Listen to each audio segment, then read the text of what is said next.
मुस्लिम व अन्य धार्मिक अल्पसंख्यक समाज के लोगों के साथ हो।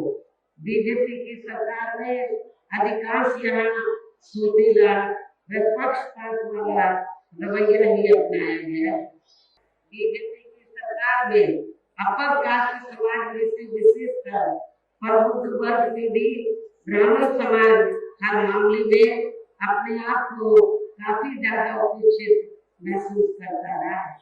इसके अलावा प्रदेश में गरीबों, मजदूरों, बेरोजगारों व अन्य मेहनतकश लोगों के साथ साथ दलितों, आदिवासियों, अन्य पिछड़े वर्गों, मुस्लिम व अन्य धार्मिक अल्पसंख्यक समाज के लोगों के हित में कल्याण के लिए वर्षों से जो यह सरकारी योजनाएं चल रही थी, तो उनका वर्तमान भाजपा सरकार में सही से पूरा लाभ नहीं मिल पा रहा है।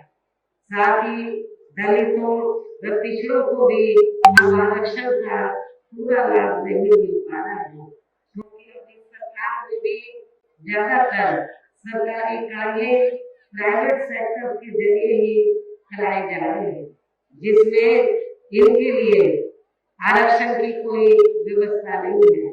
सरकारी नौकरियों में भी इनका आरक्षण का कोटा पूरा नहीं किया गया। मुस्लिम व अन्य धार्मिक अल्पसंख्यक समाज के लोगों के साथ हो। बीजेपी की सरकार ने अधिकांश यहाँ सोतेला व पक्षपात वाला रवैया ही अपनाया है। विशेषकर मुस्लिम समाज को इस सरकार में सबसे ज्यादा दुखी रहा। बीजेपी की सरकार में हमेशा वो दहशत में रहा, हमेशा वो घबराता रहा है। इनका विकास और उत्थान होना तो बहुत दूर की बात रही, बल्कि वो अपने आप को इस सरकार में कभी भी सुरक्षित महसूस नहीं करता है। ये ऐसी स्थिति खासकर मुस्लिम समाज की पूरे उत्तर प्रदेश में वर्तमान भाजपा सरकार में हमें देखने के लिए मिली।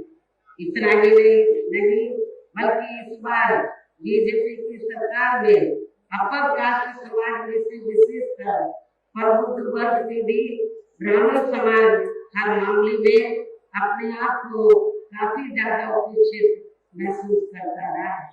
इसके अलावा इनकी गलत आर्थिक नीतियों के कारण यहाँ गरीबी, बेरोजगारी व महंगाई आदि भी काफी ज्यादा बढ़ी। इसके साथ साथ उत्तर प्रदेश सहित पूरे देश के किसान भी केंद्र सरकार की गलत नीतियों के कारण काफी ज्यादा दुखी व परेशान हो रहे हैं और अभी भी। साथ ही प्रदेश में बेरोजगार लोगों को रोजगार नहीं मिलने के कारण ही ज्यादातर इनको इस सरकार में भी पलायन करना पड़ा। वैसे आप लोगों को ये मालूम है कि उत्तर प्रदेश में 4 बार बीएसपी के नेतृत्व में सरकार रही है। बीएसपी की ये पहली सरकार थी। 4 बार जो बीएसपी की सरकार थी और बीएसपी के नेतृत्व में, तो ये पहली बार ऐसा हुआ है यूपी में कि जो लोग रोटी रोजी के लिए बाहर के प्रदेशों में पलायन करके चले गए थे, तो मेरी सरकार में वो फिर से वापस आ गए, क्योंकि मेरी गवर्नमेंट ने बड़े पैमाने पर यहाँ गरीब बेरोजगारों को रोटी रोजी के साधन मिले, बड़े पैमाने पर रोटी रोजी के साधन मिले। और जो लोग रोटी रोजी की तलाश में बाहर चले गए थे, उनको कुछ उम्मीद जगी कि यहाँ पर हमें रोटी रोजी के साधन मिल जाएंगे, हमें अपना परिवार छोड़ना नहीं पड़ेगा। वो भी बड़े पैमाने पर इधर वापस आ गए। इस प्रकार से इन सभी विरोधी पार्टियों की रही सरकारों में शुरू से यहाँ यूपी की जनता काफी ज्यादा दुखी व परेशान रही है। विशेषकर कोरोना महामारी के दौरान को इन सभी की हालत और भी ज्यादा खराब हो गई है। ऐसे में इन सभी विरोधी पार्टियों की रही सरकारों से निजात पाने के लिए अभी चुनाव में यहाँ प्रदेश की जनता को अपनी एकमात्र हितैषी पार्टी बहुजन समाज पार्टी की ही सरकार बनाना बहुत जरूरी है, जिसने अपने चारों दिन शासनकाल के दौरान बिना पक्षपात व भेदभाव आदि के यहाँ कमजोर एवं उपेक्षित वर्गों के लोगों के साथ साथ सब समाज में से गरीबों, मजदूरों, बेरोजगारों, किसानों, व्यापारियों, कर्मचारियों, वकीलों एवं अन्य मेहनत लोगों के साथ ही युवाओं, छात्रों, महिलाओं व बुजुर्गों आदि के भी विकास एवं उत्थान के लिए अनेकों ऐतिहासिक व महत्वपूर्ण कार्य किए और इस बार सरकार बनने पर वो सभी कार्य फिर से शुरू किए जाएंगे। प्रदेश में खासकर गरीबी एवं बेरोजगारी आदि को दूर करने के लिए इस बार भी विशेष कदम उठाए जाएंगे। आप लोगों को बड़े पैमाने पर रोटी रोजी के साधन दिए जाएंगे। हालांकि हमारी नई सरकार ने यहाँ प्रदेश में गरीब एवं भूमिहीन लोगों को खेती करने के लिए फ्री सरकारी जमीन दी है। आप लोगों को ये मालूम है कि जब उत्तर प्रदेश में 4 बार मेरे नेतृत्व में सरकार बनी, जो यूपी में जो सरकारी जमीन खेती करने के लिए खाली पड़ी थी, तो वो जमीन के हमारी सरकार ने 2-3 एकड़ के पट्टे काट कर यहाँ गरीब एवं बेरोजगार लोगों को खेती करने के लिए नियमों के तहत इन्हें आगे भी दिया गया है। की तरह इस बार भी गरीब आवासहीनों को सभी सुविधाओं के साथ फिर से 2 कमरों के पक्के मकान में फ्री में बना कर दिए जाएंगे। साथ ही इस बार भी देहातों व शहरों आदि को सभी जरूरी सुविधाओं से विकसित किया जाएगा। इस प्रकार से बीएसपी की रही सरकार ने ऐसे अनेकों भी ऐतिहासिक कार्य किए जाएंगे जो इस बार सरकार बनने पर आगे भी किए जाएंगे। जो हमने पूर्व में किए थे 4 बार अपनी हुकूमत में, वो कार्य आगे भी किए जाएंगे। इन कार्यों के साथ साथ किसानों को भी किसी भी मामले में निराश नहीं होने दिया जाएगा। इतना ही नहीं बल्कि बीएसपी की रही सरकार में ही दलित एवं अन्य पिछड़े वर्गों में जन्मे अपने महान संतों, गुरुओं व महापुरुषों आदि को भी विभिन्न रूपों में पूरा आदर सम्मान दिया गया है और आगे भी इनके सम्मान में कोई कमी नहीं आने दी जाएगी। इसके अलावा आपके देवी प्रखंड मंडल की जो भी यहाँ स्थानीय समस्याएं होंगी तो उन्हें भी दूर करने का पूरा प्रयास किया जाएगा। इसके साथ साथ केंद्र व यूपी सरकार से भी विवादित नियमों व कानूनों को यहाँ लागू नहीं होने दिया जाएगा।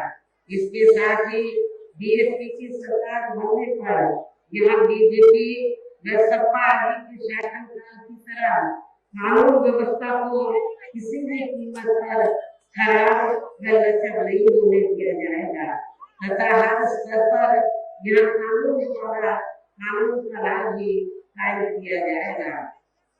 जाति व धर्म के आधार पर यह लोगों का किसी भी प्रकार से शोषण व उत्पीड़न आदि नहीं होने दिया जाएगा, जैसा कि वर्तमान में भाजपा सरकार में हो रहा है। खासकर कानून व्यवस्था को बेहतरीन बनाने के लिए विशेष अभियान के तहत यहाँ जाति व दलगत राजनीति से ऊपर उठकर गुंडों, बदमाशों, माफियाओं व अन्य अपराधी एवं अराजक तत्वों को भी जेल की सलाखों के अंदर भेजा जाएगा, जहाँ मेरी सरकार ने जेल के बाहर नहीं बल्कि जेल के अंदर ही सही जगह होती है। इतना ही नहीं बल्कि वर्तमान भाजपा सरकार ने जाति, धर्म व राजनीतिक द्वेष की भावना के तहत जिन लोगों को खासकर धरना प्रदर्शन आदि के नाम पर जबरदस्ती गलत धाराओं में फंसा के उन पर अनेकों केस चलाए हुए हैं, तो उन मामलों की सही से जांच करा के उनके केस भी खत्म किए जाएंगे। इसके साथ साथ प्रदेश में खासकर शिक्षा के क्षेत्र में व अन्य विभागों के भी कर्मचारी जो आए दिन अपनी मांगों को लेकर धरना प्रदर्शन एवं हड़ताल आदि करते रहते हैं, तो उन सभी मामलों को निपटाने के लिए एक आयोग का गठन किया जाएगा और उनकी सही मांगों को मान लिया जाएगा, जिसमें कर्मचारियों की पुरानी पेंशन योजना को भी लागू करने का मामला शामिल है, अर्थात पुरानी पेंशन योजना को भी लागू किया जाएगा। इसके अलावा सर्वजन हिताय व सर्वजन सुखाय को लेकर अन्य और भी जरूरी कार्य किए जाएंगे, लेकिन ये सभी कार्य करने के लिए इस चुनाव में यहाँ बीएसपी को सत्ता में लाना बहुत जरूरी है। ये आप लोगों को जरूर कदम शामिल करना है। इसके साथ साथ यहाँ मैं ये भी कहना चाहूंगी कि अब पिछले कई दिनों से यहाँ चुनाव को प्रभावित करने के लिए विशेषकर बीजेपी, सपा व कांग्रेस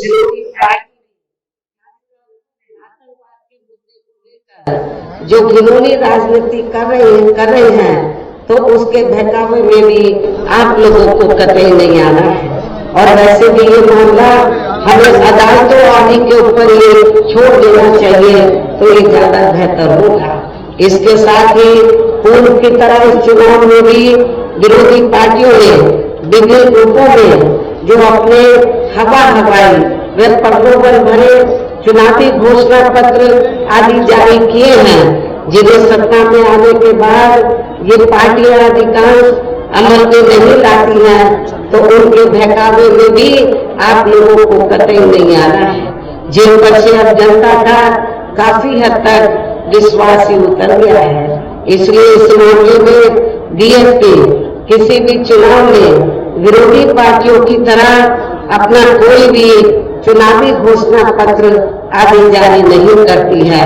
वैसे भी बीएसपी कहने में बहुत कम बल्कि कार्य करके दिखाने में ही ज्यादा विश्वास रखती है, और ऐसा हमने यहाँ यूपी में अपनी चारों रेल सरकारों के दौरान भी करके दिखाया है। इसके साथ ही हमारी पार्टी की चारों रेल सरकारों ने प्रदेश में बिगड़ी हुई कानून व्यवस्था को सुधारने के साथ साथ प्रदेश के विकास व आम जनहित के लिए जो असंख्य अति महत्वपूर्ण कार्य किए हैं, वो अभी तक या किसी भी विरोधी पार्टी की रही सरकार ने नहीं किए हैं, बल्कि ज्यादातर उन्हीं कार्यों के नाम व स्वरूप आदि बदलकर अब विरोधी पार्टियों की सरकारें उन्हीं को ही भुलाने में लगी रहती है। लेकिन उन कार्यों के प्रति इनकी नियत व सोच सही नहीं होने के कारण उसमें भी ये पार्टियां ज्यादा सफल नहीं हो पा रही हैं। और अब मेरा ये कहना है कि आप लोगों को इस चुनाव में अपने हित व कल्याण के लिए या फिर से बीएसपी की सर्वजन हिताय व सर्वजन सुखाय की नीतियों पर आधारित सरकार बनाना बहुत जरूरी है। और इसके लिए पार्टी के लोगों को वोट पड़ने वाले दिन सबसे पहले सुबह उठते ही व समय से अपने पोलिंग बूथों पर अपना वोट डालने के लिए जरूर जाना है। और इस मामले में मुझे पूरा भरोसा है कि हमारी महिलाएं जो बड़ी संख्या में मुझे सुनने के लिए आई हैं, तो हमारी महिलाएं भी वोट वाले दिन आज ये तैयार करके जाएंगी कि हम घर में काम बाद में करेंगे, हम घर में अपने घर में जो रोजाना आप लोग काम करते हैं वो काम नहीं करेंगे, बल्कि सुबह उठते ही आप लोग तैयार होकर तो बिना खाना बनाए हुए खाना आके बनाएंगे। हमारे भाई भी, महिलाएं भी, पुरुष सभी लोग, महिलाएं और पुरुष सभी लोग उस दिन ये तैयार करेंगे कि हमें एक दिन का उपवास रखना है। कितने समय तक? जब तक आप वोट डालते नहीं आ जाते हैं। आपको एक दिन का पूरा नहीं, वोट डालने तक का उपवास रखना है। जब आप वोट डाल के आ जाए तो फिर आपको अपना उपवास खोलना है। आपके घर में कोई बुजुर्ग है, बीमार है, बच्चा है, उसको भूखा नहीं रखना है। उसके लिए व्यवस्था जरूर करना है, लेकिन जो ठीक ठाक है तो उनको ये तैयार करना है कि हमें अपना व्रत तब खोलना उपवास जब हम अपना वोट डालकर आ जाएंगे। और वोट वाले दिन हमारी महिलाएं पुरुषों से पीछे नहीं रहेंगी, बल्कि महिलाएं पुरुषों से आगे निकलकर लाइन लगाकर अपना वोट अपने उम्मीदवारों को जरूर डालेंगे। इसके साथ साथ अपनी पार्टी का कोई भी वोट पड़ने से ना रह जाए तो उसका भी पार्टी के हर पोलिंग बूथ की कमेटी को विशेष ध्यान रखना है। इन्हीं जरूरी बातों के साथ ही अब मेरे बीएसपी के लोगों से यही अपील है कि हमारी पार्टी ने यहाँ के देवी पाटन मंडल में जिन भी विधानसभा की सीटों पर अपने उम्मीदवारों को चुनाव के मैदान में उतारा है, जो यहाँ के बीच में मंच पर मौजूद भी हैं, तो उन्हें अब आप लोगों को वोट वाले दिन अपनी पार्टी के हाथी चुनाव चिन्ह के सामने वाले बटन को दबाकर जरूर जिताना है। और फिर से आपको जहाँ सन 2007 की तरह में बीएसपी की अपनी पूर्ण बहुमत की सरकार जरूर बनाना है। तभी फिर प्रदेश में अमन चैन होने के साथ साथ यह सभी धर्मों व सभी वर्गों के लोगों का सही से विकास व्यवस्थान आदि हो सकता है। साथ ही यहाँ अन्याय, अपराध, भय व भ्रष्टाचार मुक्त एवं विकास युक्त वातावरण भी पैदा हो सकता है। और तभी फिर यहाँ परम पूज्य बाबा साहब डॉक्टर भीमराव अम्बेडकर एवं मान्यवर श्री कांशीराम जी आदि का भी सही सपना जरूर साकार हो सकता है। इस उम्मीद के साथ ही अब मेरा यही कहना है कि आप लोगों को हर पोलिंग बूथ को जिताना है। आप लोगों को हर पोलिंग बूथ को जिताना है, बीएसपी को सत्ता में लाना है। हर पोलिंग बूथ को जिताना है, बीएसपी को सत्ता में लाना है। वैसे आज आप लोगों के जोश को देखकर, आपकी भीड़ व भीड़ के जोश को देखकर मुझे ऐसा जरूर लग रहा है कि आप लोग बीएसपी के नेतृत्व में अपनी 5वीं बार सरकार जरूर बनाएंगे। बीएसपी के नेतृत्व में अपनी 5वीं बार सरकार जरूर बनाएंगे और अपनी बहन जी को 5वीं बार उत्तर प्रदेश का मुख्यमंत्री जरूर बनाएंगे। मुझे पूरा भरोसा है। इस विश्वास के साथ ही अब मैं पुनः अपनी पार्टी के देवी पाटन मंडल के सभी उम्मीदवारों को जिताने की पुरजोर अपील करते हुए अपनी बात यही समाप्त करती हूँ। जय भीम, जय भारत।